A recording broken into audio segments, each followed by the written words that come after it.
understand it's a very serious concern. Unemployment in the mining belt, direct unemployment, indirect unemployment, business is shutting down are things which are reality. Now one is the starting of resumption of mining in whatever way it has to happen at the earliest.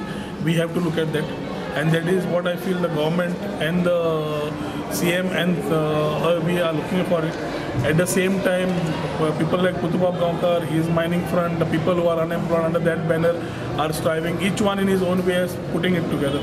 At the same time, we are also trying to create opportunities by reskilling and looking at making employment opportunities available to those people through various things, and these are not plans which can come overnight. So a lot of studies are being done on that, how we can take things differently, how we can, and maybe we need to come with a plan soon after talking to CM.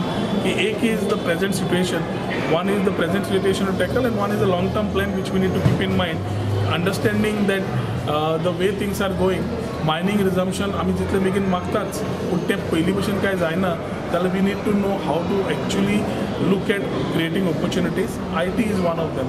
So we need to ensure that whatever we do, whether traditional activities like farming to latest technological opportunities, we need to have a sort of a policy which can bridge this gap for the youth and the people of Goa.